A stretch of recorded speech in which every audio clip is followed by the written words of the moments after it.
Ce jour-là, alors que mon père et moi revenions de la visite de la tombe de ma mère, on nous a demandé de nous arrêter sur le bord de la route pour un contrôle de routine. L'agent de police s'est occupé de mon père comme d'habitude, mais ses yeux ont brièvement vacillé lorsqu'il a regardé les documents. Puis, de manière inattendue, un jeune officier m'a écarté de la foule de véhicules, sa voix baissant. « Écoutez attentivement. Méfiez-vous toujours des dangers qui vous entourent, surtout de ceux qui vous sont les plus proches. Méfiez-vous de la personne même qui, selon vous, vous protégera. » J'étais stupéfait, mon cœur battant. Pourquoi dirait-il cela? Faisait-il référence à mon père? Ce qui s'est passé ensuite m'a entraîné dans une vérité horrible, quelque chose que je n'avais jamais osé imaginer en 34 ans de vie. Mon nom est Owen Stanton, 34 ans, un entrepreneur autodidacte de Houston, Texas. Je suis le propriétaire de Prime Fit, une chaîne de salles de sport et de centres de remise en forme, une marque que j'ai construite avec sueur, larmes et d'innombrables nuits blanches. D'un jeune homme aux grands rêves et aux poches vides, j'ai fait de Prime Fit un symbole de force et de détermination dans cette ville. Chaque salle de sport est un morceau de moi. Des miroirs brillants et des poids lourds à chaque goutte de sueur sur les parquets. Mais si vous me demandez de quoi je suis le plus fier, je ne parlerai pas d'argent ou de gloire. Je vous parlerai de mon parcours. Un parcours sans personne pour me guider. Juste moi. Mes chutes et ma détermination à me relever. Mais aujourd'hui, assis dans le SUV avec mon père, je ne me sentais plus comme l'homme invincible que je suis habituellement.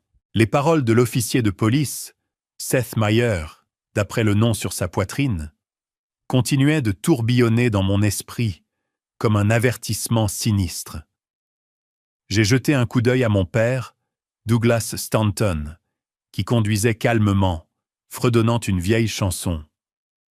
À 60 ans, avec des cheveux poivre et sel et une silhouette grande et imposante, il portait toujours l'air digne d'un homme aguerri. Mon père est employé au tribunal des successions, respecté par la communauté. Il apparaissait toujours en costumes impeccables, avec un sourire calme et une voix chaleureuse et posée qui mettait facilement les gens en confiance. À Houston, on l'appelle Monsieur Stanton, un père modèle, un citoyen exemplaire, le genre d'homme que n'importe qui voudrait dans sa famille. Mais je sais que mon père n'est pas parfait. Il avait des moments de colère, des accès soudains quand j'étais jeune, surtout quand ma mère était encore en vie. Ma mère, la femme la plus douce que j'ai jamais connue, était toujours le pont entre mon père et moi. Elle est décédée il y a 5 ans, emportée par un accident vasculaire cérébral soudain. Depuis, il n'y a que mon père et moi, mais il y a toujours eu un fossé entre nous que ni l'un ni l'autre n'osait aborder. J'aime mon père. Je le respecte, mais parfois j'ai l'impression que quelque chose ne va pas. Une intuition vague, comme s'il cachait un secret. J'ai grandi dans une famille qui, de l'extérieur, semblait parfaite. Mon père était le pilier, ma mère la gardienne du foyer, et j'étais le fils obéissant qui étudiait bien et qui s'est ensuite élevé tout seul. Mais quand ma mère est décédée, les choses ont commencé à changer.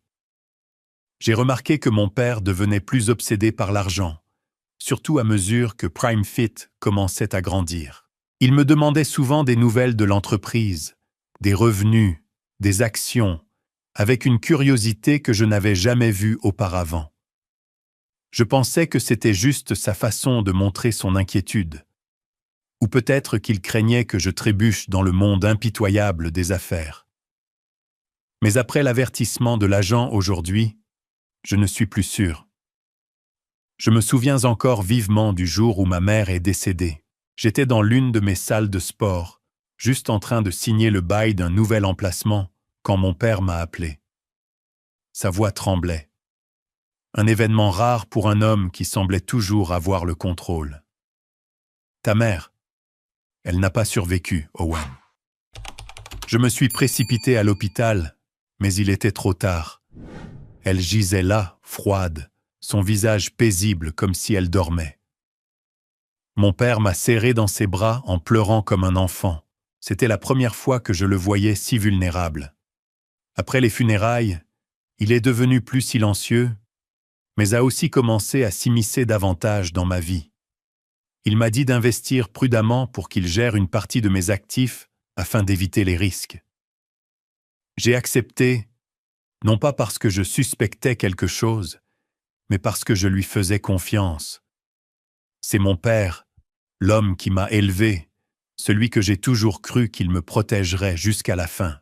Mais maintenant, alors que la voiture roulait vers la maison, les mots de l'officier Seth Mayer traversaient le brouillard dans mon esprit comme un couteau. J'ai regardé mon père, qui fredonnait toujours sa chanson, ses doigts tapotant le volant. « Papa, aujourd'hui au cimetière, as-tu remarqué quelque chose d'étrange ?» ai-je demandé, essayant de garder ma voix stable. Il s'est tourné vers moi, haussant un sourcil, un léger sourire traversant son visage. « Étrange ? Qu'est-ce qui est étrange, Owen ? Tu es toujours si suspicieux. » Il a ri légèrement, mais j'ai remarqué que ses yeux ne me rencontraient pas tout à fait. Ils ont détourné le regard comme s'ils cachaient quelque chose. Je n'ai pas répondu. J'ai juste hoché la tête et me suis tourné pour regarder par la fenêtre. Houston passait à l'extérieur, les immeubles imposants, les rues animées et le soleil éclatant du Texas. Cette ville m'avait vu grandir d'un garçon rêveur à un homme prospère. Mais maintenant, j'avais l'impression d'être à la croisée des chemins où tout ce en quoi j'avais jamais cru commençait à s'effondrer. J'ai fermé les yeux en essayant de secouer l'avertissement de l'officier Seth Mayer, mais cela s'accrochait à moi comme une ombre. Méfiez-vous de la personne même qui, selon vous, vous protégera. Ces mots étaient comme une pierre jetée dans un lac calme, remuant des remous de doute que j'avais essayé d'enterrer profondément. Au cours des derniers mois, des choses étranges s'étaient produites. Des signaux étranges que j'avais autrefois considérés comme de simples coïncidences, mais qui, une fois rassemblés, commençaient à peindre un tableau troublant. Tout a commencé il y a environ 6 mois, un après-midi chargé au bureau principal de PrimeFit. J'étais en train d'examiner les rapports de revenus quand mon téléphone a sonné. Une voix polie se présentant comme étant du cabinet d'investissement Horizon Capital m'a contacté. « Bonjour, Monsieur Stanton. Je suis Michael Reed. Nous avons entendu dire que vous envisagiez de vendre une partie des actions de PrimeFit. Nous sommes très intéressés et aimerions en discuter davantage. Quand seriez-vous disponible pour une réunion ?» Je me suis figé, le stylo toujours en main, mon esprit en désarroi. Vendre des actions. PrimeFit était l'œuvre de ma vie, le rêve que j'avais construit depuis les jours où j'avais une poignée de clients dans une salle de sport délabrée à la périphérie de la ville. Je n'avais jamais envisagé de vendre, pas même une petite fraction. « Monsieur Reed, je crains qu'il y ait eu une erreur, » ai-je répondu, essayant de garder ma voix stable. « Je n'ai aucune intention de vendre des actions. » « Qui vous a dit cela ?» Il y a eu une pause à l'autre bout. Puis la voix de l'homme est devenue gênée. « Oh, nous avons reçu des informations d'une source fiable. Peut-être que je me suis mal compris. Désolé pour le dérangement. » Il a raccroché, mais l'appel m'a laissé un sentiment d'inquiétude inébranlable. Qui était cette source fiable ? Et pourquoi quelqu'un répandrait-il des rumeurs selon lesquelles je voulais vendre mon entreprise ? Ce n'était pas le seul incident. Quelques semaines plus tard, un homme d'âge moyen en costume gris s'est présenté à ma salle de sport principale au centre-ville de Houston. Il s'est présenté comme représentant d'un fonds d'investissement privé et est allé droit au but. J'ai entendu dire que vous cherchiez à vendre des actions de Prime Fit. Quand pouvons-nous signer le contrat? Sa question m'a stupéfié. J'ai regardé l'homme, cherchant dans ses yeux tout signe de confusion. Mais il avait l'air mort de sérieux, comme s'il avait été minutieusement informé. « Je ne vends pas l'entreprise, » ai-je dit, ma voix se durcissant. « Qui vous a dit que je voulais vendre ?» Il a haussé les épaules, affichant un sourire maladroit. « Juste des rumeurs dans l'industrie. Vous savez à quel point le marché de l'investissement est dynamique à Houston. » Il est parti, me laissant là, l'esprit en désarroi. Qui répandait ces rumeurs? Et pourquoi me ciblait-elle? Ses appels et ses visites ont continué, pas fréquemment, mais assez pour me rendre inquiet. J'ai commencé à me demander si quelqu'un répandait délibérément de fausses informations pour me faire pression. Mais pour quelle raison? Prime Fit prospérait avec une croissance constante des revenus et je n'avais pas d'ennemis évidents dans l'industrie. Ou du moins, c'est ce que je pensais. Puis il y a eu l'incident bancaire qui a rendu les choses encore plus alarmantes. Un matin, alors que j'étais assis à mon bureau, j'ai ouvert mon application bancaire pour vérifier mon compte. Je ne le faisais pas souvent. Mon travail me tenait suffisamment occupé. Mais quand j'ai regardé, quelque chose n'allait pas. Dans le relevé, il y avait plusieurs virements étranges. 5 000 $, 7 500 $, puis 1 000 $, retirés régulièrement chaque mois pendant les 3 derniers mois. Les montants n'étaient pas énormes par rapport à mes actifs, mais ce qui m'a glacé le sang, c'est que je n'avais pas effectué ces transactions. J'ai appelé la banque immédiatement, mon cœur battant. L'employé à l'autre bout du fil, d'une voix monotone, m'a expliqué « Monsieur Stanton, ces virements ont été effectués sous une procuration que nous avons reçue. Nous avons une copie numérisée de votre signature. Tout est légal. » J'ai exigé de voir le scan, et quand l'email est arrivé, je pouvais à peine croire mes yeux. La signature sur la procuration était identique à la mienne. Chaque trait, chaque courbe, comme si je m'étais assis et que je l'avais signé moi-même. Mais je savais avec certitude que je ne l'avais pas fait. Quelqu'un avait falsifié ma signature avec une précision terrifiante. Y a-t-il quelqu'un d'autre qui a accès à mon compte? Ai-je demandé, la voix tremblante. L'employé de la banque a répondu « Non, monsieur. Seulement vous et ceux qui sont légalement autorisés. » J'ai raccroché, me sentant comme si une main invisible me serrait la poitrine. Quelqu'un manipulait mon compte et il était assez intelligent pour contourner le système bancaire. Mais qui et pourquoi? J'ai cherché des indices dans mon cerveau. Puis j'ai pensé à mon père. Non pas parce que je le soupçonnais immédiatement, mais parce que son comportement récent m'avait fait m'arrêter. Au cours des derniers mois, il avait souvent apporté des piles de documents juridiques à la table de la salle à manger lors de mes visites. Ce ne sont que des formalités mineures pour légitimer vos actifs, disait-il, sa voix calme mais persuasive. Signez-les, Owen. Je m'occuperai de tout. Les piles étaient épaisses de textes, remplies de jargon juridique complexe que je n'avais pas le temps de lire attentivement. À première vue, cela ressemblait à des contrats de procuration, mais je n'y avais jamais prêté beaucoup d'attention. Mon père avait toujours insisté « Tu es débordé par le travail. Laisse-moi gérer ça pour alléger ton fardeau. » Je hochais la tête, signais et pensais que c'était juste sa façon de m'aider. Mon père, l'homme respectable admiré par tout Houston, ne pourrait jamais rien faire de mal. Surtout pas à son propre fils, n'est-ce pas? Mais en y repensant maintenant, j'ai réalisé que quelque chose n'allait pas dans sa façon de parler de ces documents. Il évitait toujours de me regarder dans les yeux en me tendant les papiers, et sa voix, bien que chaleureuse, avait une légère urgence, comme s'il craignait que je pose plus de questions. Je me suis dit que c'était probablement juste de la cupidité, un désir de contrôler une partie de ma richesse, de se sentir à nouveau comme le patriarche de la famille.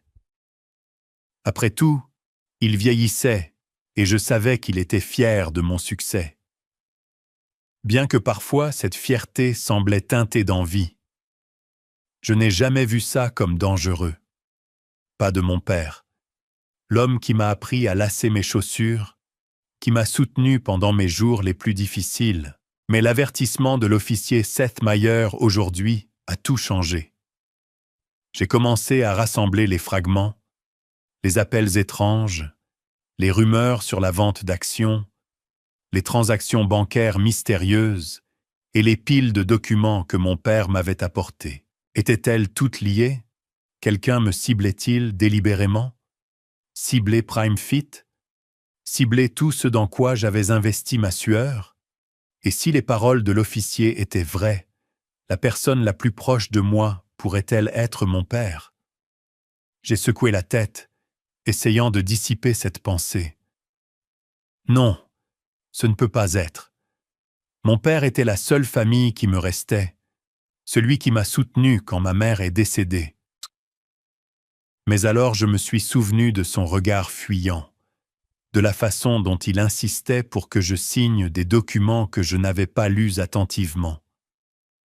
Un frisson m'a parcouru la colonne vertébrale. Je ne voulais pas y croire. Mais je ne pouvais m'empêcher de me demander, y avait-il quelque chose que j'ignorais sur mon père? L'homme que j'avais respecté pendant 34 ans cachait-il un secret? Je me suis levé et je suis sorti sur le balcon de mon appartement, regardant les lumières scintillantes de Houston. J'avais bâti un empire à partir de rien, mais maintenant j'avais l'impression d'être un animal piégé, ignorant où se cachait le prédateur. Je savais que je devais agir pour découvrir la vérité. Mais j'avais aussi peur. Peur que la vérité ne détruise tout ce en quoi j'avais jamais cru. La brise nocturne de Houston a balayé, emportant la chaleur caractéristique du Texas, mais elle n'a rien fait pour calmer la tempête qui faisait rage en moi. Je me suis appuyé contre la balustrade du balcon, mes mains serrées si fort que mes jointures sont devenues blanches. Les paroles de l'officier Seth Meyer résonnaient dans mon esprit, aussi aiguës qu'une lame. Méfiez-vous de la personne même qui, selon vous, vous protégera. Pourquoi avait-il dit cela? Et pourquoi, en me regardant, ses yeux étaient-ils si prudents, comme s'il savait quelque chose que je ne savais pas? J'ai fermé les yeux, essayant de rejouer les événements de cet après-midi. Le voyage pour visiter la tombe de ma mère, le moment où tout a commencé à dériver. Comme nous le faisions chaque année, mon père et moi nous sommes rendus au cimetière où repose ma mère. C'était une journée morose, le ciel gris pesant lourdement sur mon âme. J'ai apporté un bouquet de marguerites blanches, sa fleur préférée, et je me suis tenu silencieusement devant sa pierre tombale, gravée de son nom. Margaret Stanton, une mère douce, une épouse dévouée. Mon père se tenait à mes côtés, silencieux, les mains dans les poches de sa veste de costume, son visage aussi pensif que jamais. Je pensais qu'il lui manquait aussi. Mais maintenant, en y repensant, j'ai réalisé qu'il disait très peu. Il se contentait de rester là, à regarder la tombe, son regard distant, comme si son esprit était ailleurs. Sur le chemin du retour, mon père était au volant, et j'étais assis sur le siège passager, perdu dans mes pensées. Ma mère me manquait, son sourire, la façon dont elle me serrait fort chaque fois que j'échouais.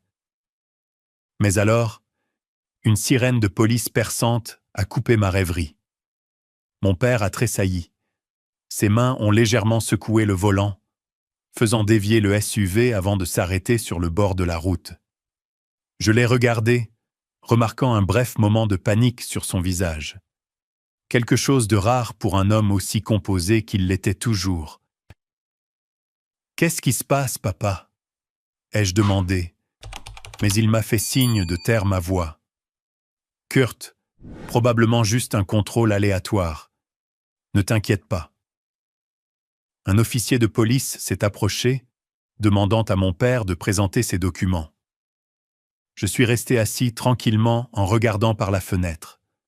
L'agent a examiné le permis de conduire de mon père, son ton égal, mais ses yeux ont brièvement jeté un coup d'œil vers moi, comme pour me jauger. Puis il a demandé à mon père de sortir du véhicule pour une inspection plus approfondie. Et un autre officier, dont le nom était Seth Meyer, s'est approché de moi. Il était jeune, peut-être quelques années plus âgé que moi, avec des yeux perçants et une démarche déterminée. Il a légèrement tapoté la fenêtre, me faisant signe de sortir. Je me suis conformé, n'y prêtant pas trop d'attention, pensant que c'était juste de routine. Mais lorsque je me suis retrouvé face à lui, au milieu du bourdonnement bruyant de l'autoroute, Seth Meyer a baissé la voix, murmurant presque « Écoute attentivement. Méfiez-vous toujours des dangers qui vous entourent, surtout de ceux qui vous sont les plus proches. Méfiez-vous de la personne même qui, selon vous, vous protégera. » Je me suis figé, mon cœur battant dans ma poitrine. « Qu'est-ce que tu veux dire ?» ai-je demandé, ma voix chancelante. Mais il n'a pas répondu. Il m'a juste regardé une fois de plus, son regard lourd de sens inexprimé, puis s'est détourné, me laissant là, l'esprit en ébullition. J'ai jeté un coup d'œil à mon père, qui parlait à l'autre officier, son calme habituel retrouvé. Il a souri, a tapoté l'épaule de l'officier comme s'ils étaient de vieux amis. Mais je ne pouvais pas me débarrasser de mon malaise. Que savait Seth Meyer de moi? De mon père? Pourquoi avait-il choisi ce moment précis pour m'avertir? Alors que nous remontions dans la voiture et poursuivions notre route, je n'arrivais pas à parler. Mon père fredonnait une vieille chanson, agissant comme si de rien n'était. Mais je sentais une distance invisible grandir entre nous. Je voulais lui demander de crier que j'avais besoin de réponses. Mais je ne pouvais pas. Comment pouvais-je confronter le père qui m'avait élevé, l'homme que j'avais toujours respecté? Pourtant, les paroles de Seth Meyer avaient planté une graine de doute dans mon cœur, et elle grandissait de minute en minute. Maintenant, debout sur le balcon, j'avais l'impression d'être au bord de la vérité et de la tromperie. Les signaux étranges des derniers mois, les appels des banques, les rumeurs sur mon désir de vendre des actions, les transactions mystérieuses sur mon compte et les piles de documents que mon père m'avait apportés, tout semblait être des pièces d'un puzzle que je n'étais pas prêt à affronter. Mais l'avertissement de Seth Meyer a été la goutte d'eau qui a fait déborder le vase. Je ne pouvais plus faire semblant que tout allait bien. Je devais connaître la vérité, aussi douloureuse soit-elle. Je suis retourné à l'intérieur, j'ai pris mon téléphone et j'ai ouvert mes contacts. J'ai fait défiler jusqu'à Connor Caldwell, un vieil ami de collège qui était maintenant avocat dans un petit cabinet réputé de Houston. Connor n'était pas seulement vif, il était honnête, une qualité rare dans un monde plein de calculs. J'ai envoyé un bref message. « Connor, j'ai besoin de te rencontrer. C'est sérieux. Demain matin au travail. » Le message envoyé, je me suis affalé sur le canapé, sentant le poids du monde sur mes épaules. Je ne savais pas ce que j'allais découvrir en commençant à enquêter sur ces soupçons. Peut-être que Seth Meyer s'était trompé. Peut-être que ce n'était qu'une série de coïncidences. Mais au fond, je savais que je ne pouvais pas l'ignorer. Si quelqu'un essayait de me manipuler, essayait de me prendre ce que j'avais construit de mes propres mains, je devais le trouver. Et si, juste si, cette personne était mon père, je n'osais pas terminer la pensée.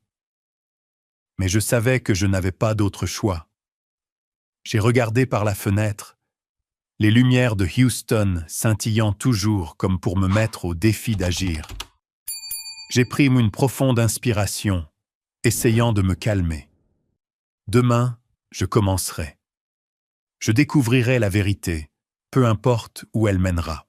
Mais à ce moment-là, je ne ressentais qu'une profonde solitude, comme si j'étais debout seul au milieu d'une tempête, incertain si j'avais la force de la traverser.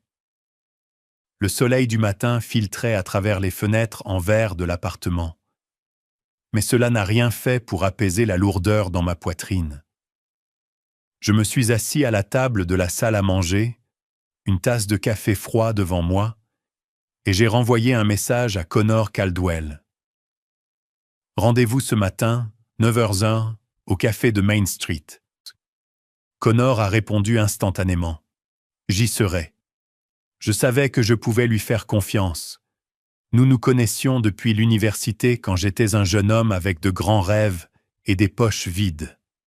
Et Connor était un étudiant en droit ambitieux, toujours prêt à débattre de tout.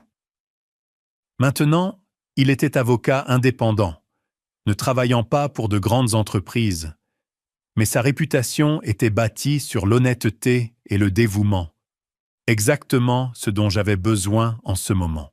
Quand je suis arrivé au café, Connor était déjà là, une tasse d'espresso devant lui, ses lunettes à monture en fil de fer légèrement de travers.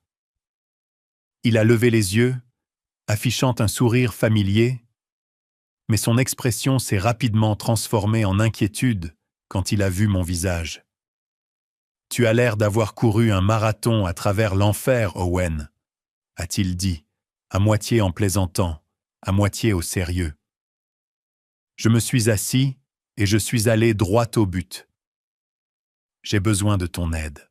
Quelque chose d'étrange se passe.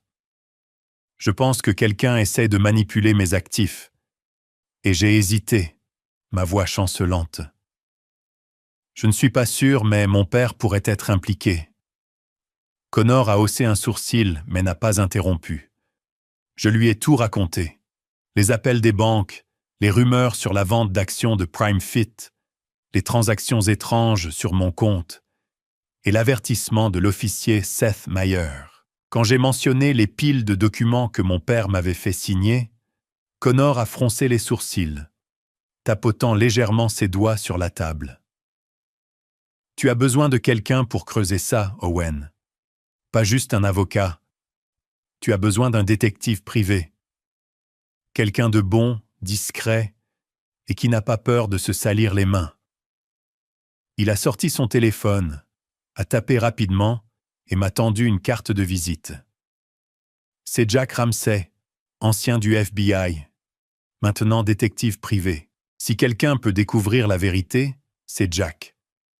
J'ai appelé Jack cet après-midi-là.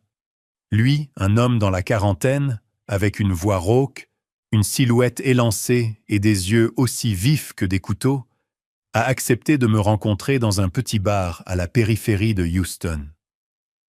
Alors que je racontais mon histoire, Jack s'est assis tranquillement, écoutant, prenant occasionnellement des notes dans un carnet en cuir usé. « J'aurais besoin d'accéder à vos comptes bancaires et à ces documents que votre père vous a fait signer, » a-t-il dit, sa voix stable mais autoritaire. « Si quelqu'un joue sale, je le trouverai. Mais vous devez vous préparer. La vérité n'est pas toujours agréable. » Pendant les 2 semaines suivantes, j'ai vécu dans un brouillard, à moitié éveillé, à moitié endormi. Chaque jour, j'attendais des nouvelles de Jack, tout en essayant de maintenir les activités de PrimeFit. Mais chaque fois que mon téléphone sonnait, mon cœur battait, incertain si c'était l'appel qui changerait tout. Puis un soir, Jack m'a convoqué à son bureau, une petite pièce encombrée qui sentait la fumée de cigarettes et le café rassis. Il a posé une pile de documents sur le bureau, son expression grave. « Asseyez-vous, Owen. Il y a des choses que vous devez savoir. » Les premières conclusions de Jack m'ont glacé le sang. Il a découvert qu'une partie de mes actifs avait été transféré discrètement par le biais de transactions complexes déguisées en investissements dans des sociétés obscures. L'argent de mon compte personnel, ces retraits de 5 000 $ à 1 000 $ que j'avais remarqués, n'avaient pas simplement disparu au hasard. Ils étaient systématiquement acheminés vers un compte appartenant à une société appelée Silver Oak Holdings.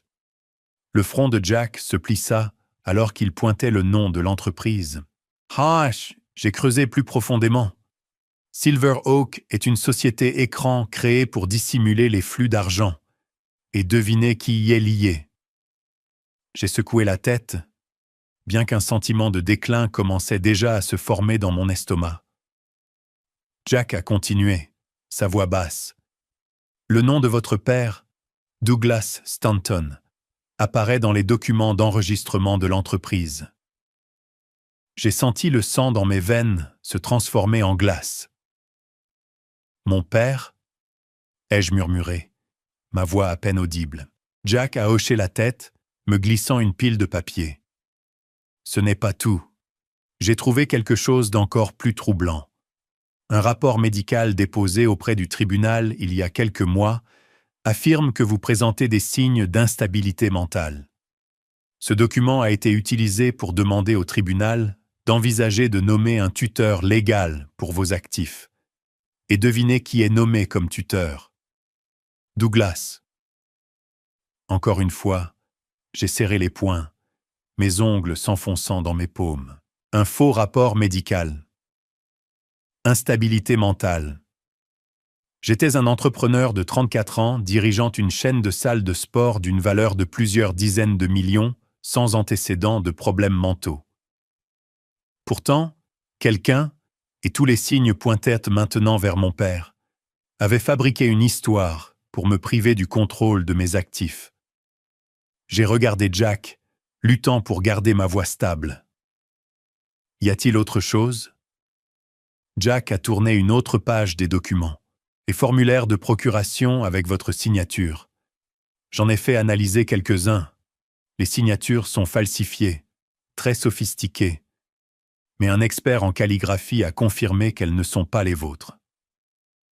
Il a fait une pause, me regardant dans les yeux. « Owen, quelqu'un essaie de vous manipuler et tous les signes pointent vers votre père. » Je me suis assis là, sentant le monde s'écrouler sous moi. Mon père, l'homme qui m'avait appris à lancer un ballon de basket, qui m'avait soutenu à l'enterrement de ma mère. Pourrait-il être derrière tout cela? Je ne voulais pas y croire. Tout n'était encore que des pièces, ce que Jack appelait des preuves circonstancielles. Il n'y avait aucune preuve directe impliquant mon père.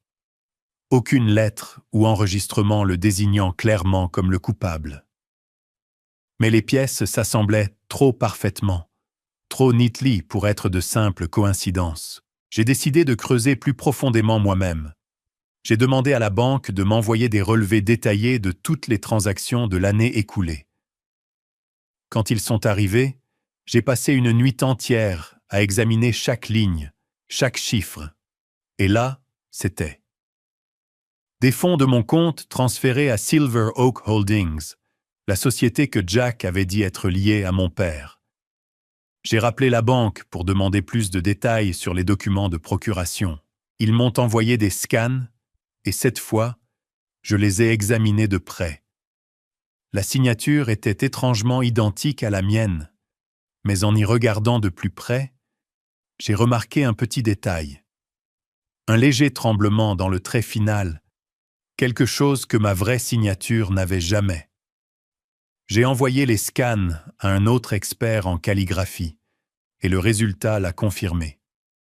Falsifié. Je me suis assis silencieusement dans mon appartement, les lumières de Houston scintillant toujours dehors. Mais elles ne m'inspiraient plus.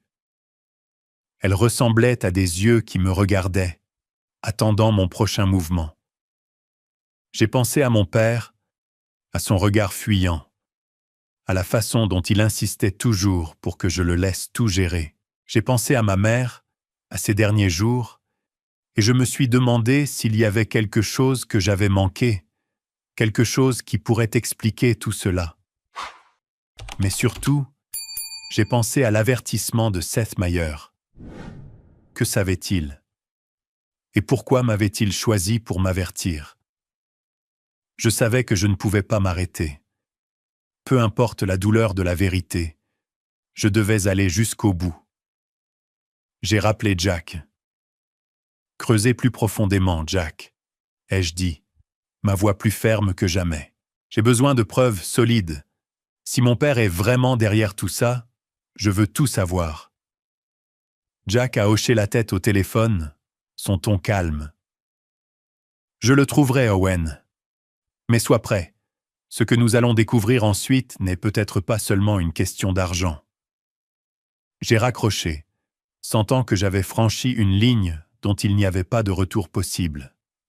Je ne savais pas ce qui m'attendait, mais une chose était sûre, je ne laisserais personne, pas même mon père, me prendre ce que j'avais construit. Et s'il était vraiment derrière tout ça, je le confronterais, même si cela me brisait le cœur. Dans les jours qui ont suivi mon appel à Jack, j'ai vécu comme si j'étais prise entre deux mondes.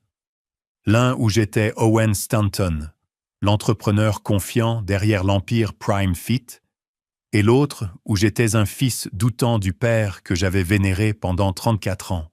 Chaque matin, je me réveillais en espérant que ce n'était qu'un cauchemar.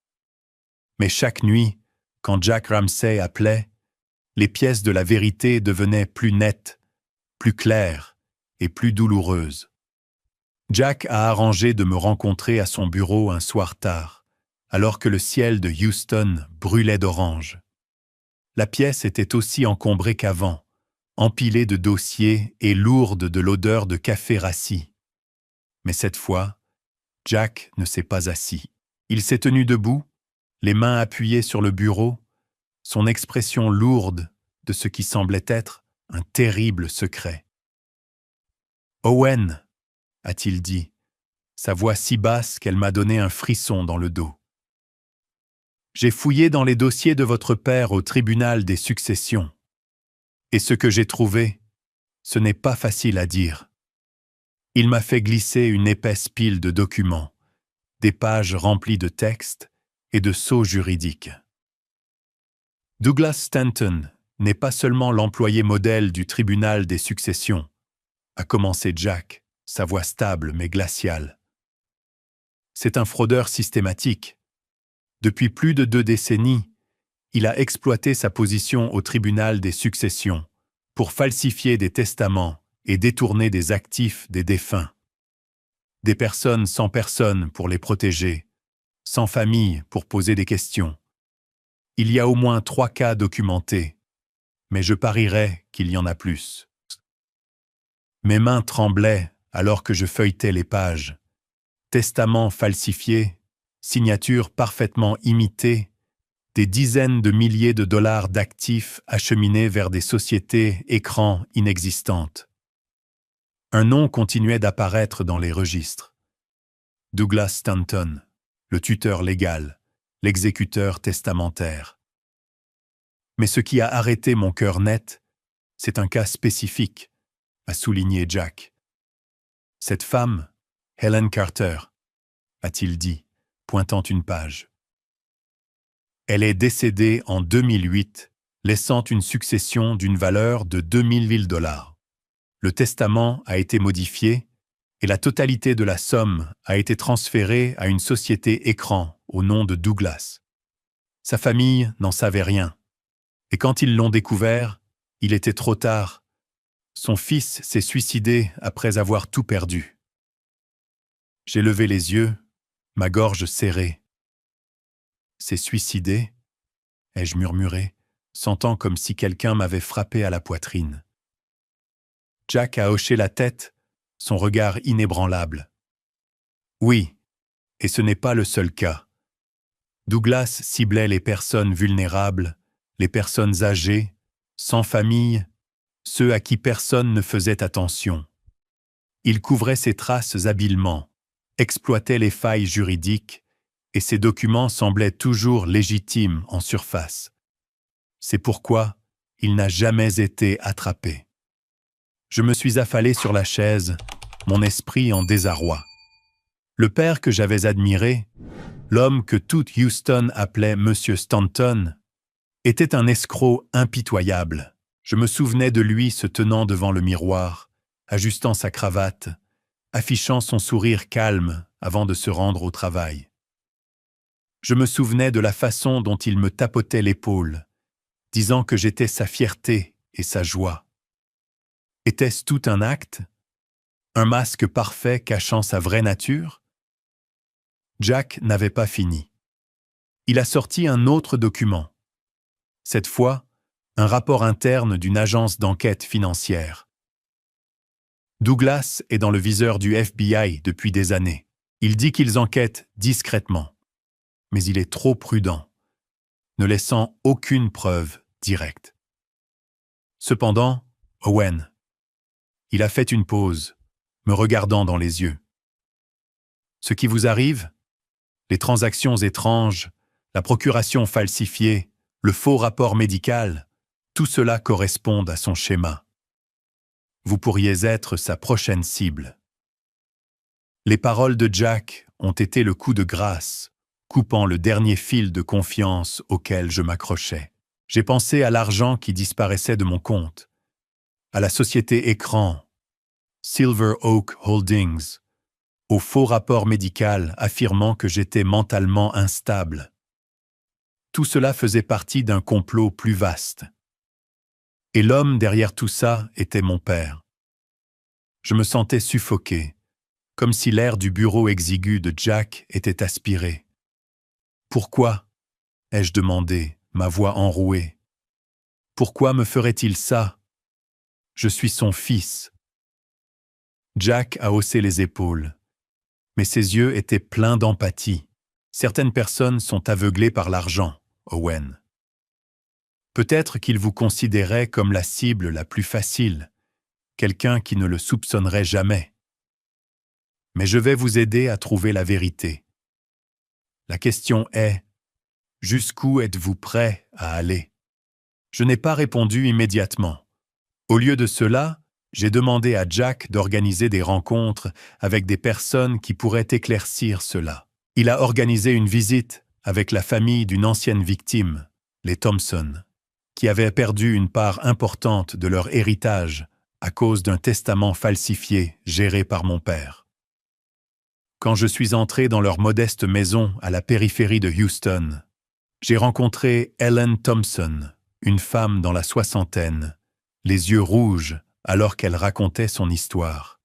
« Votre père nous a détruits », a-t-elle dit, la voix tremblante. « Ma mère a laissé de l'argent pour que mes enfants et moi ayons une vie meilleure, mais il a tout pris. Nous n'avions aucune preuve. Personne ne nous croyait. Il était trop malin. » Je me suis assis là, écoutant, sentant comme si mon cœur se broyait. Je me suis excusé, sachant que mes mots ne pourraient jamais compenser leur perte. Ensuite, Jack m'a emmené rencontrer Henry Walsh, un notaire retraité qui avait travaillé avec mon père. Vivant avec le regret, Walsh a admis avoir certifié des documents pour Douglas sans vérifications approfondies, se fiant à sa réputation. « Je ne savais pas ce qu'il faisait, » a dit Walsh, sa voix lourde de remords. Mais quand j'ai réalisé, j'ai eu trop peur pour parler. Si vous avez besoin de moi comme témoin, je le ferai. Je le dois aux personnes qu'il a blessées.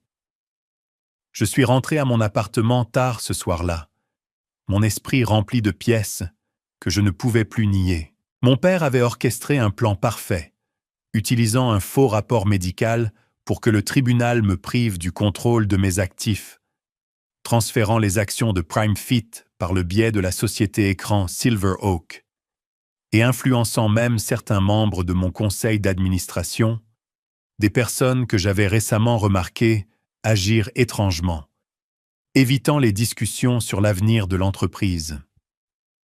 Tout cela faisait partie d'un jeu qu'il avait joué de nombreuses fois auparavant. Mais cette fois, la cible était son propre fils. Je me suis tenu devant le miroir de la salle de bain, regardant mon reflet.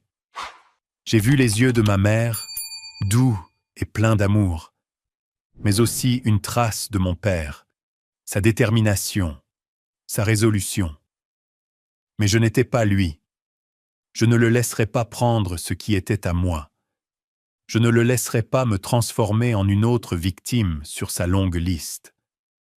Ce n'était plus juste une suspicion. C'était une menace réelle, juste devant moi.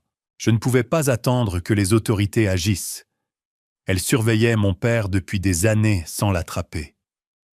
Si je voulais protéger Prime Fit, l'héritage de ma mère et moi-même, je devais le confronter moi-même. J'ai pris le téléphone et j'ai appelé Jack. « Prépare tout », ai-je dit, ma voix dure comme l'acier. « Je veux en finir et je le ferai à ma façon. » Je savais qu'une bataille se préparait, pas seulement avec mon père, mais avec mon propre cœur. Mais j'étais prêt. Peu importe la douleur de la vérité, je l'affronterai, et je ne laisserai personne, pas même mon père, détruire ce que j'avais construit. Dans les jours qui ont suivi mon appel à Jack, j'ai vécu dans un état étrange, à moitié résolu, à moitié brisé. Chaque nuit, je m'asseyais dans mon appartement, les lumières scintillantes de Houston dehors, comme des yeux observant chacun de mes mouvements. Je planifiais méticuleusement, étape par étape, tout comme j'avais construit Prime Fit à partir de rien. Mais cette fois, il ne s'agissait pas de créer. Il s'agissait de démanteler le masque parfait que mon père avait porté pendant des années. L'opportunité s'est présentée lorsque mon père m'a appelé pour m'inviter à sa cérémonie de retraite, un événement somptueux dans un centre de conférence au centre-ville de Houston. Douglas Stanton devait être honoré en tant que citoyen exemplaire, employé dévoué du tribunal des successions, père respectable. J'ai regardé l'invitation, la photo de lui souriant chaleureusement, et j'ai senti mon estomac se tordre. Ce serait sa scène finale, et je serais celui qui tirerait le rideau. J'ai travaillé avec Jack pour rassembler toutes les preuves nécessaires. Dans mon attaché-case en cuir se trouvaient des documents que j'avais examinés des dizaines de fois.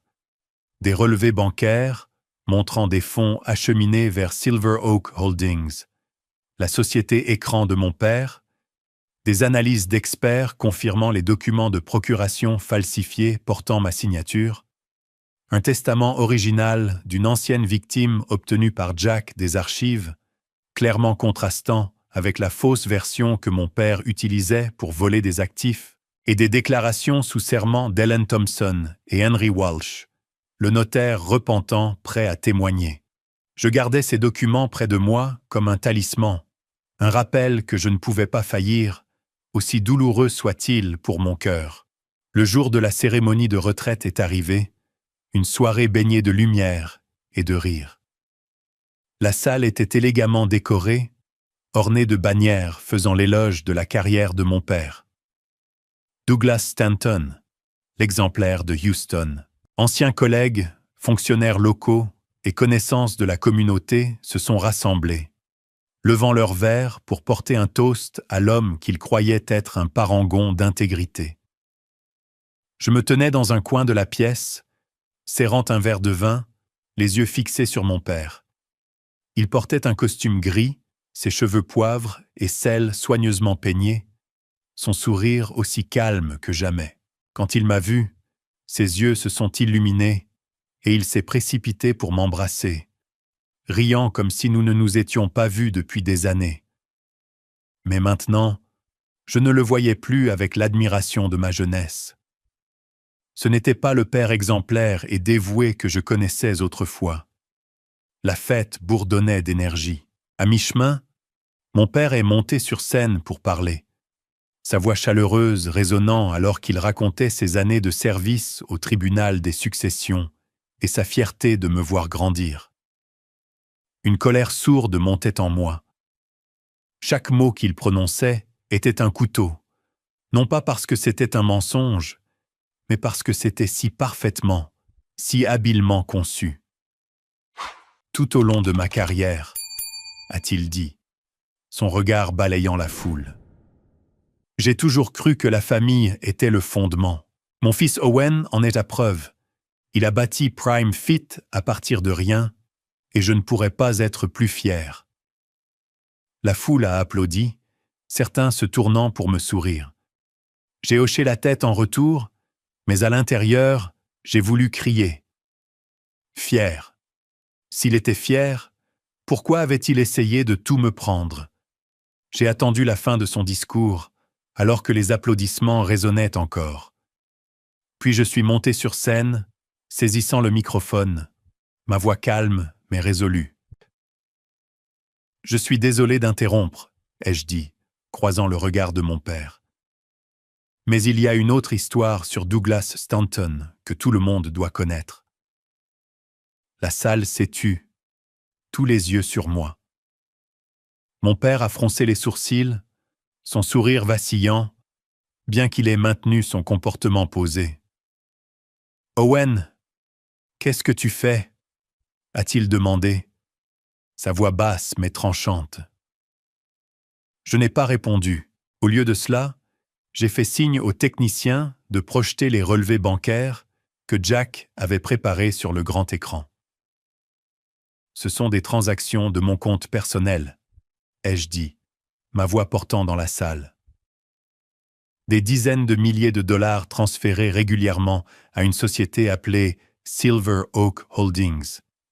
Qui est derrière cette société? Douglas Stanton. La foule a commencé à murmurer, certains jetant des regards interrogateurs à mon père. Il se tenait droit, les mains dans les poches, sa voix toujours calme. « Owen, tu te trompes. C'est juste un malentendu. Je t'expliquerai plus tard. » Mais je ne me suis pas arrêté. J'ai continué à afficher l'analyse calligraphique. Ce sont des documents de procuration que j'aurais soi-disant signés, autorisant le transfert de mes actifs. Mais les experts ont confirmé. Les signatures sont falsifiées. Les murmures sont devenus plus forts, comme une vague commençant à gonfler. J'ai montré le testament original d'Helen Carter, juxtaposé à la version falsifiée que mon père avait utilisée. C'est la preuve qu'il a falsifié des testaments, volant des actifs à ceux qui ne pouvaient plus se défendre. La salle a éclaté de murmures et de regards choqués. Pour la première fois, le calme de mon père s'est fissuré. Il s'est approché de moi, sa voix basse mais menaçante. « Owen, arrête ça maintenant. Tu détruis la réputation de notre famille. Qu'est-ce que tu crois faire ?» J'ai regardé dans ses yeux, cherchant une trace de remords, un soupçon de l'homme que j'avais autrefois aimé. Mais tout ce que j'ai vu, c'était de la colère et de la panique. « Je fais ce que tu n'as jamais fait, papa, » ai-je répondu, ma voix froide. « Je dis la vérité. » Il a essayé de reprendre le contrôle, se tournant vers la foule, sa voix tremblante mais jouant toujours la victime. C'est une campagne de diffamation. J'ai consacré ma vie à Houston, et maintenant mon fils, en raison de malentendus, essaie de me ruiner. Quelques personnes ont hoché la tête comme si elles étaient prêtes à le croire. À ce moment-là, les portes de la salle se sont ouvertes en grand, les gonds grinçant comme pour déchirer l'atmosphère tendue. Un groupe d'hommes en costume noir portant des badges du FBI est entré. À leur tête se trouvait Seth Meyer, l'officier qui m'avait averti sur l'autoroute. Il s'est avancé sur scène, sa voix glaciale. « Douglas Stanton, nous avons un mandat d'arrêt contre vous pour falsification, fraude financière et détournement d'actifs. Vous avez le droit de garder le silence. Tout ce que vous direz pourra et sera utilisé contre vous devant un tribunal. » J'ai regardé mon père, mon cœur battant, son visage déjà tordu de colère, est devenu pâle alors que l'équipe du FBI approchait. Il a reculé, les yeux écarquillés comme s'il n'arrivait pas à croire ce qui se passait. « Vous faites une erreur !» a-t-il crié, sa voix brisée, ne maintenant plus son calme habituel. « Je suis Douglas Stanton. Je n'ai rien fait de mal. » Mais alors que deux agents lui prenaient dans les bras, le clic aigu des menottes a coupé l'air comme une lame. Il s'est débattu, se tournant vers moi, ses yeux flamboyants d'un mélange de désespoir et de haine. « Owen, tu as fait ça à ton propre père. Tu vas le regretter, traître. » Ces mots m'ont transpercé la poitrine comme un couteau, mais je suis resté là, immobile, regardant alors qu'il était escorté hors de la salle. La foule était stupéfaite, certains se couvrant la bouche, d'autres détournant le regard, incapables d'assister à la chute en disgrâce de M. Stanton, le symbole de l'intégrité. Seth Meyer s'est arrêté à côté de moi, posant une main sur mon épaule, sa voix basse mais ferme. « Vous avez fait ce qu'il fallait, Owen. Nous le suivions depuis des années, mais vous nous avez donné les preuves dont nous avions besoin. » J'ai hoché la tête, ma gorge trop serrée pour parler. À l'intérieur, j'ai ressenti un étrange mélange d'émotions. Le soulagement que la vérité ait été exposée, mais aussi une douleur lancinante, comme si mon cœur avait été déchiré, regardant le père que j'avais autrefois aimé être emmené. Son vrai visage révélé à tous. Le tintement des menottes de mon père résonnait dans mon esprit, alors que je quittais le centre des congrès. Les flashs des appareils photos des reporters me brûlaient. La nouvelle de l'arrestation de Douglas Stanton s'est répandue comme une traînée de poudre. Dès le lendemain matin, les principaux journaux de Houston étaient placardés de titres. Employé du tribunal des successions arrêté pour fraude financière, hurlait le titre principal du Houston Chronicle. Les chaînes de télévision locales ont rediffusé la scène de mon père escorté. Son visage tordu, ses yeux fous de panique. Plus aucune trace du vénéré M. Stanton. Je me suis assis dans mon appartement, fixant l'écran de télévision, me sentant comme si je regardais un film sur la vie de quelqu'un d'autre, pas la mienne. Pendant ce temps, le FBI a agi rapidement. Mon père a été emmené au centre de détention fédéral de Houston, où il a été soumis à des interrogations incessantes pour découvrir l'étendue complète de ses stratagèmes frauduleux. Ses comptes bancaires ont été gelés, des comptes personnels aux comptes liés à des sociétés écrans comme Silver Oak Holdings. Son bureau au tribunal des successions a été fouillé, des documents et des ordinateurs saisis.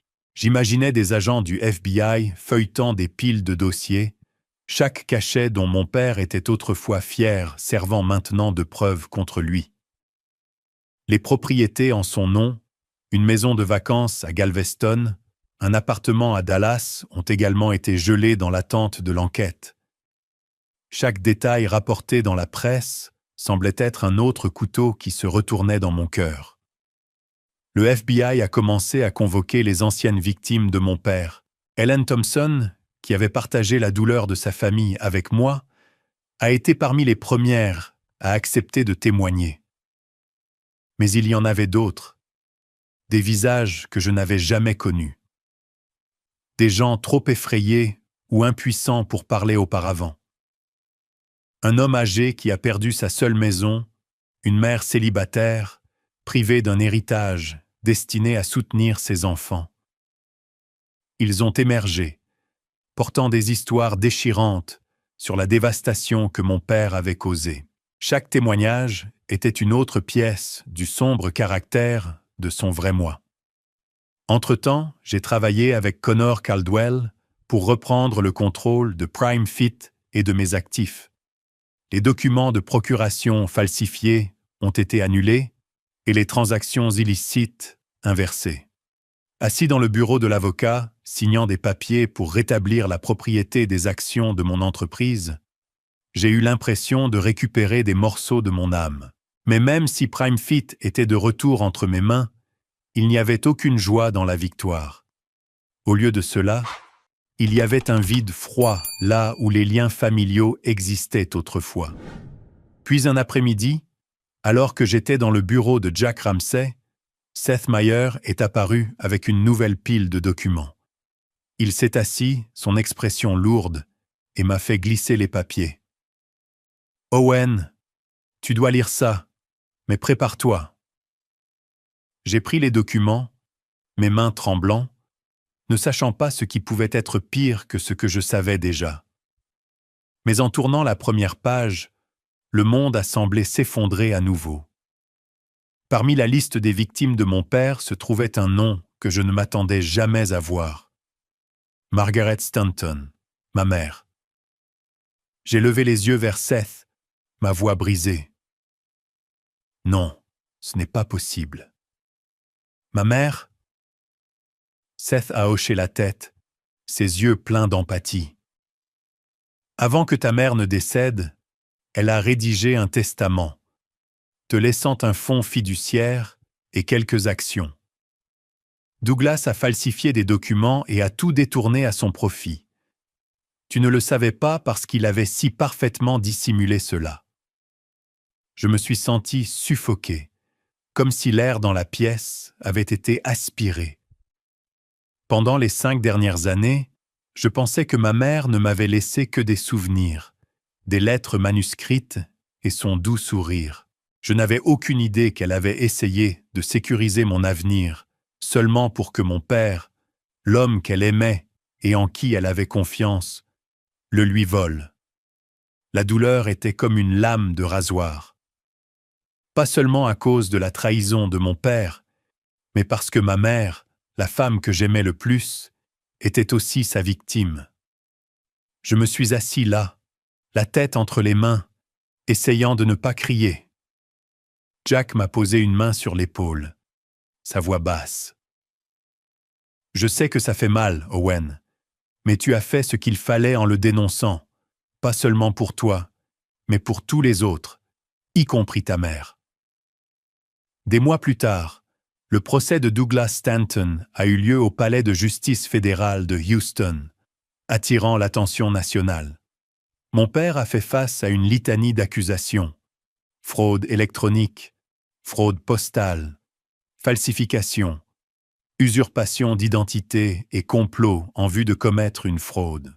La salle d'audience était bondée de journalistes, d'avocats et de personnes qui le connaissaient autrefois comme le héros de Houston. Je me suis assise au premier rang, le cœur lourd, le regardant se tenir au pupitre de la défense. Il portait toujours un costume, ses cheveux soigneusement peignés, mais ses yeux ne portaient plus leur confiance habituelle. Au lieu de cela, il y avait de la lassitude et une pointe de quelque chose comme du regret, ou peut-être juste du désespoir d'être acculé. L'accusation a présenté son dossier sans relâche. Ils ont projeté des relevés bancaires, des documents de procuration falsifiés, des testaments modifiés et des témoignages de victimes à l'écran. Ellen Thompson s'est levée, sa voix tremblante mais résolue, racontant comment mon père avait volé l'avenir de sa famille. Henry Walsh, le notaire, a admis son rôle et a désigné mon père comme le cerveau. Puis ce fut mon tour. J'ai prêté serment, les yeux de mon père sur moi, un mélange de supplication et de haine. J'ai tout raconté, les transactions suspectes, le faux rapport médical et la vérité dévastatrice sur ma mère. Chaque mot semblait un couteau, poignardant non seulement lui, mais aussi moi-même. Par l'intermédiaire de son avocat, mon père a tenté de négocier un accord de plaidé coupable, admettant des accusations moindres pour une peine plus légère. L'accusation a refusé, soulignant que l'ampleur de ses crimes ne justifiait aucune clémence. Il s'est levé, sa voix faible mais calculée. Je voulais seulement protéger ma famille, Mon fils Owen a mal compris mes intentions. Je l'ai regardé et pour la première fois, je n'ai ressenti aucune douleur. Je n'ai vu qu'un homme qui avait tout perdu à cause de la cupidité, s'accrochant maintenant à la dernière parcelle de sa dignité. Le procès s'est étalé sur plusieurs semaines, chaque jour creusant une nouvelle blessure dans mon cœur. Mais lorsque le jury l'a déclaré coupable de tous les chefs d'accusation, j'ai ressenti un étrange soulagement. Pas de la joie, mais un sentiment de liberté. Liberté du masque avec lequel j'avais vécu pendant 34 ans. Alors que mon père était emmené, il ne m'a plus regardé. Peut-être savait-il qu'il n'y avait plus rien à sauver entre nous. La salle d'audience s'est lentement vidée, les murmures de la foule s'estompant. Je suis resté seul, tenant toujours les documents que le FBI m'avait rendus. Ils étaient la preuve de ce que j'avais perdu. Pas seulement des actifs, mais ma foi en la famille. Pourtant, je savais aussi que je devais aller de l'avant, portant cette douleur pour construire un nouvel avenir. Un avenir où ma mère, quelque part, souriait peut-être. Dans les semaines qui ont suivi le procès, j'ai travaillé sans relâche avec Connor Caldwell pour rétablir pleinement le contrôle de PrimeFit. Les documents de procuration falsifiés ont été annulés. Les actions de l'entreprise m'ont été transférées et l'héritage que ma mère m'avait laissé, un fonds fiduciaire et des actions volées par mon père, a finalement été restitué à sa place légitime. Chaque signature que je plaçais sur ces documents était un pas vers la récupération de ce qui m'appartenait, mais aussi une nouvelle coupure à mon cœur. Je me suis assis dans mon bureau, regardant l'horizon de Houston, où des bâtiments imposants scintillaient sous le soleil du Texas. PrimeFit est resté mon empire, plus fort que jamais. Mais cette victoire n'a apporté aucune joie. Au lieu de cela, il y avait un vide froid, là où les ombres de mon père et de ma mère, de ma famille, se dressaient autrefois. Chaque nuit, je me couchais, fixant le plafond, essayant d'évoquer l'image de ma mère, son doux sourire, sa voix chaleureuse me racontant des histoires du soir. Mais maintenant, je ne pouvais la voir que par fragments douloureux de mémoire. Elle avait essayé de me protéger, me laissant une partie de son avenir, seulement pour que mon père, l'homme qu'elle aimait et en qui elle avait confiance, nous trahisse tous les deux. Je me demandais ce qu'elle dirait si elle était encore là. Le pardonnerait-elle comme elle le faisait toujours lors de ses crises de colère? Ou se tiendrait-elle à mes côtés, me tiendrait la main et me dirait que j'avais fait ce qu'il fallait? Cette douleur m'a poussé à agir. Je ne pouvais pas effacer ce que mon père avait fait, mais je pouvais faire quelque chose pour faire amende honorable, même si ce n'était que partiellement. J'ai créé un fonds au nom de ma mère, le Margaret Stanton Fund, pour soutenir les victimes de fraude financière. Des personnes comme Ellen Thompson, comme la famille d'Ellen Carter qui avait tout perdu à cause de la cupidité d'autrui. J'ai alloué une partie des bénéfices de PrimeFit à ce fonds, organisé des collectes de fonds et me suis associé à des organisations à but non lucratif pour garantir que ceux qui avaient été blessés aient une chance de reconstruire leur vie. Chaque fois que je rencontrais une victime et entendais son histoire, j'avais l'impression de faire amende honorable indirectement pour les crimes de mon père. Mais au fond, je savais que rien ne pourrait effacer la tache qu'il avait laissée. Un après-midi, alors que je travaillais dans mon bureau, Connor est entré, une tasse de café à la main et un sourire fatigué. « Ça va, Owen ?» a-t-il demandé, s'asseyant en face de moi. J'ai haussé les épaules, ne voulant pas répondre. Comment pourrais-je aller bien quand le père que je vénérais autrefois est en prison et que la mère que j'aime s'est avérée être l'une de ses victimes? Connor m'a posé une main sur l'épaule. Sa voix basse. « Tu as fait ce que la plupart des gens n'oseraient pas faire. Tu as affronté la vérité, aussi douloureuse soit-elle. C'est de la force, Owen. Force? J'ai répété le mot dans ma tête, mais il semblait creux. Je ne me sentais pas fort. Je me sentais épuisé, comme un soldat survivant d'une bataille, portant des cicatrices qui ne guériraient jamais. Mais Connor avait raison sur une chose. J'avais affronté la vérité. Et cette vérité m'avait appris une leçon sévère. Le sang ne garantit pas la loyauté. La vraie famille n'est pas une question de sang partagé. Ce sont ceux qui ne vous trahissent pas. Des gens comme Connor, comme Jack, comme les employés de Prime Fit qui m'ont soutenu quand tout s'est effondré. C'était ma nouvelle famille, et je les protégerais comme j'aurais aimé que ma mère soit protégée. J'ai entendu des mises à jour sur mon père de la part de Seth Mayor. Il était toujours au centre de détention fédérale en attente de sa sentence finale. Seth a dit qu'il essayait toujours de négocier, contactant des avocats pour négocier un accord de plaider coupable, dans l'espoir d'une peine plus légère. Une partie de moi n'était pas surprise. Mon père était toujours rusé, savait toujours comment se faufiler à travers les mailles. Je ne savais pas s'il réussirait, mais je savais une chose. Je n'avais plus peur de lui. Qu'il parvienne à réduire sa peine ou qu'il trouve un moyen de revenir, j'étais assez fort pour lui faire face. Je n'étais plus le garçon qui le considérait comme un héros.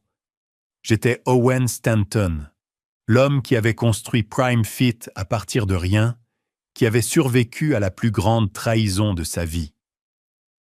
Je me suis levé et je suis allé au balcon, regardant Houston, s'enfoncer dans le coucher du soleil. Les lumières de la ville vacillaient, n'étant plus des yeux qui me défiaient, mais maintenant de petites flammes me rappelant que j'avais encore un avenir à construire. J'ai pensé à ma mère, à ce qu'elle voulait que je devienne. Un homme fort, mais qui savait aussi aimer et pardonner. Je n'étais pas prêt à pardonner à mon père, et peut-être que je ne le serai jamais, mais je pouvais me pardonner de lui avoir fait confiance trop longtemps, de ne pas avoir vu la vérité plus tôt. J'ai pris une profonde inspiration, sentant l'air frais du soir du Texas. La route devant moi ne serait pas facile. Les blessures dans mon cœur saignaient encore, et l'ombre de mon père ferait toujours partie de moi. Mais je savais que je continuerais, non pas parce que j'étais fort, mais parce que je devais le faire. Pour ma mère, pour les victimes de mon père, et pour moi-même. J'ai regardé la ville et je me suis murmuré. Le sang ne fait pas tout. La famille, ce sont ceux qui ne vous trahissent pas. Avec cette pensée, je me suis retourné, prêt à affronter tout ce qui allait arriver.